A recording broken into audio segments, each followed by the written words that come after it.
to get your response to the election results overall. Any one of the major elections last night, what you think of it, because obviously your eyes aren't closed about America. I got to get smart opinions this morning.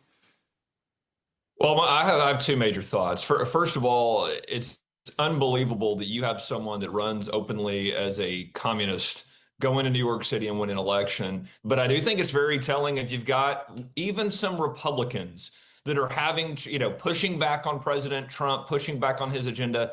Guys, we've got to move forward. The American people voted for President Trump's agenda. You have to support America First policies, enact them, and let the policies take place. President Trump should double and triple down what he's doing to get crime under control in big cities. He should double and triple down on all of his policies, which I know he will. But Republicans, back President Trump and these initiatives that will have an impact. Time is limited under a Trump administration here before midterms. Move the ball forward so more and more people see the results of his agenda. This should be a message to all Republicans. It's time to be more aggressive. It's time to move faster. And again, it is very, very telling of where we are in America that we've got candidates that openly run with a radical communist agenda that win elections in cities like New York. And frankly, he's going to be somebody that you're going to hear a lot from moving forward. But it needs to be telling to us that our policies need to be enacted as soon as possible. Yeah, Ryan, look, obviously you and I and the people watching this program are very active, very vigilant. We're preaching to the choir a little bit here, but just as a word of advice for especially our viewers who might have friends and relatives who they know think along the right lines, but maybe aren't as active. Hey, what I say to them is, listen, you don't need to talk about politics all the time. I want to talk about sports and other stuff like that, and actually even more higher-minded things. I want to talk philosophy and theology even more than I want to talk politics, believe it or not. So I understand you want to take a break, especially after last year's national election, which was so contentious and went for so long. I get it. But all you need to do is go vote. All you need to do, and that includes primaries. So you're talking about a few minutes on two separate days of your life. And I think that we need to let people know that you don't always have to be in the front lines. We can do that. But at least vote, and these turnout numbers in some of these states still not good enough, despite the fact that I was pounding the table about it, and other people were a lot more important and bigger than I am.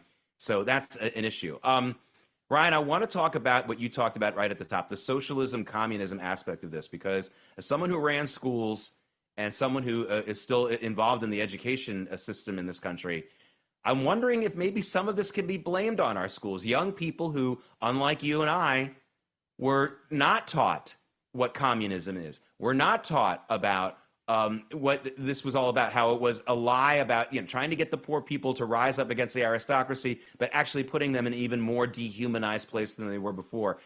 I wonder if that could have helped get us different results if we had better education in this country about history and what politics and communism really is. This has to ring the alarm bell for Americans to understand what our education system has become. And Jake, you and I have talked about this before, but one of the things that has been most concerning for me as a history teacher for 10 years, as the Secretary of Education over a state superintendent over a state, was how often I heard from kids, young people, and frankly, even adults that think communism and socialism is a new idea to be tried.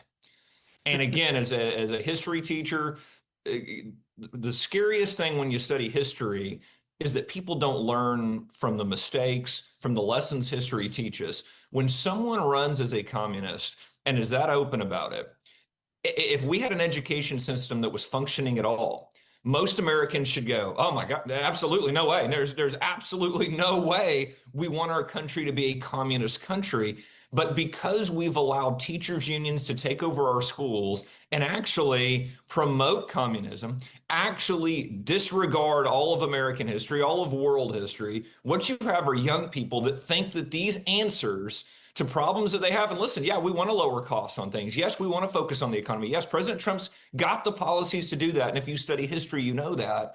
But if you don't study history and you've had a social justice warrior teaching you history for your 12 years when you're in K-12 education, all of a sudden these ideas become very appealing to you. And this is exactly the long play the teachers union has been at. That's part of why I'm at the Teacher Freedom Alliance. Teachers, we have got to get our good teachers back in the classroom, support them into going into classrooms and going, guys, we are going to talk about communism. We are going to talk about Marxism. We are going to talk about socialism, and history tells this story very, very well. It will destroy a country. It will destroy the values. It will destroy the faith.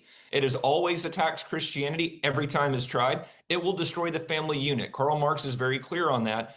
Kids have to know not only the principles that made America great, also these core ideologies that have destroyed every single country they've been tried in. If our education system was functioning the way it should, this should never happen in the United States of America.